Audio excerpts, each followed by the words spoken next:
एक इंसान जब मरता है तो उसका सोल कहाँ जाता है? क्या वो दूसरी बॉडी में जन्म ले लेता है या फिर जिस नेचर से आया है उसी में चला जाता है? मुझे इस सवाल का आंसर चाहिए था, तो मैंने सारे रिलीजियस बुक्स पढ़ना स्टार्ट कर दिया। साइंस क्या कहता है ये पढ़ा, नेचर क्या कहता है ये पढ़ा।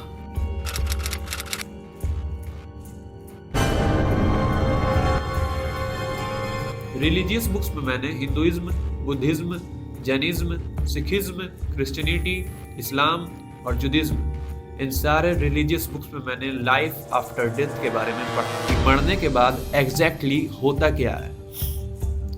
जिसमें मुझे इन सारे किताबों में एक चीज बहुत कॉमन दिखी, एंड दैट इज कर्मा। इन सारे किताबों में कर्मा को बहुत प्रायोरिटी दी गई है कि आपका जो इस अर्थ पर जो भी कर्म है, इसी से ये डिसाइड होता है कि आप हेवन में जाओगे या हेल में जाओगे। और एक चीज और डिसाइड रखी गई है कि अगर आपको ये बर्थ साइकिल से यानी कि जन्म मृत्यु के चक्र से निकलना है तो उसकी उपाय भी बताई गई है, एंड दैट इज कॉल्ड मोक्ष।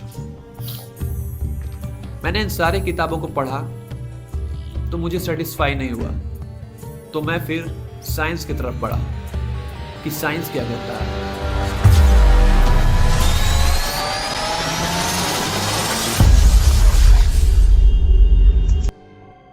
आत्मा जैसा कॉन्सेप्ट स्पिरिचुअल और रिलीजियस है। वेल, साइंस अब तक कोई भी ऐसी फिजिकल या मेजरेबल चीजें प्रूफ नहीं कर पाया है कि आत्मा जैसी नाम की कोई चीज होती है। वेल, साइंस 3 चीजों पे बिलीव करता है।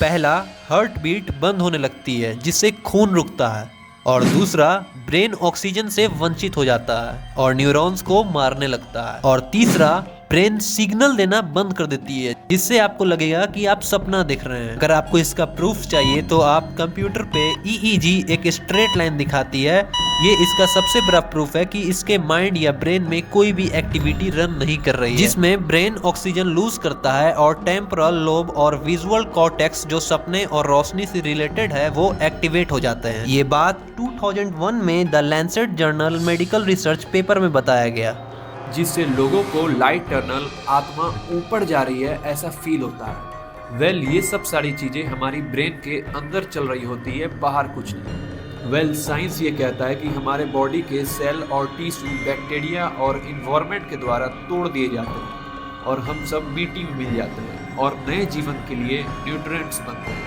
बट साइंस इसे केवल बॉडी के रूप में मानता है, ना कि आत्मा के रूप में। वेल, फाइनली साइंस कहता है जब ब्रेन बंद होता है तो कॉन्शियसनेस, सोचने की शक्ति भी खत्म हो जाती है। साइंटिफिक तौर पर अब तक कुछ प्रूफ नहीं हुआ है कि what is exactly after death. आत्मा का कोई सबूत नहीं है। साइंस बस ये मानता है कि ये सारी चीजें हमारे ब्रेन और नेचर से जुड़ी हुई है। वेल, मैं इन सब बातों से सेटिस्फाई नहीं हो पाया। फिर मैंने नियर डेथ एक्सपीरियंस वाले लोगों के बारे में रीड किया। ये बात 2006 हांगकांग शहर की अनीता मुरजानी की है। कैंसर ने उनका पूरा शरीर को खत्म कर रहा था और डॉक्टर्स ने भी जवाब दे दिया था कि ये बस कुछ देर की मेहमान है। अनीता अपना अंतिम पल गिन रही थी, लेकिन उस वक्त कुछ ऐसा हुआ जो कि असंभव था।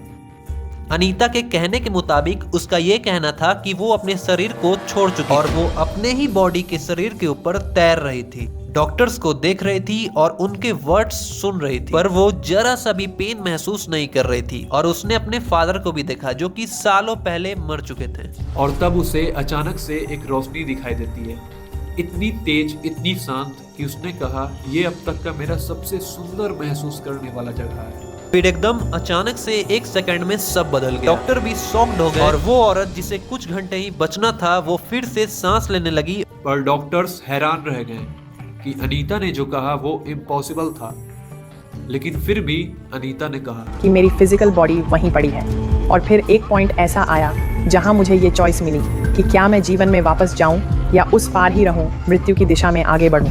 और वहां मुझे समझ आया कि जिंदगी सिर्फ शरीर नहीं होती, हम सब एक एनर्जी है। जो कि हमारी बॉडी में एनर्जी है वो मरने के बाद एक जगह से दूसरी जगह जाती है और अगर इस एनर्जी को हम पॉजिटिव वे में यूज़ करें और अपनी लाइफ में यूटिलाइज करें तो हमारी एनर्जी जो है कि पॉजिटिव रहेगी और जहाँ भी जाएगी पॉजिटिविटी ही रखेगी। वेल, मुझे इतनी सारी चीज़ें रीड करने के बाद हर जगह से अलग अलग आंसर्स मिल रही थी कि what is exactly after death, मरने के बाद एग्जैक्टली होता क्या है। वेल, इतनी सारी चीज़ें जानने के बाद मुझे एक चीज़ तो समझ में आ गई, आपको अच्छे कर्म करने चाहिए और बुरी कर्म से बचना चाहिए और ज़रूरतमंदों की मदद करनी चाहिए, क्योंकि आप जब अपनी लाइफ स्पेंड एक अच्छी 100% पॉजिटिविटी में बिताओगे तो with in life and after life आपकी जो भी एनर्जी है वो पॉजिटिव में ही जाएगी। तो अपने लाइफ को अच्छे कर्म से बांधो और आफ्टर लाइफ मुक्त हो जाओ। ये वीडियो हम यहाँ पर ख़त्म कर रहे हैं और आपकी क्या राय है लाइफ आफ्टर डेथ के बारे में ये कमेंट्स में ज़रूर बताइएगा। और वीडियो पसंद आई हो तो लाइक करिएगा और ऐसे ही इंफॉर्मेटिव वीडियोस के लिए सब्सक्राइब करिए।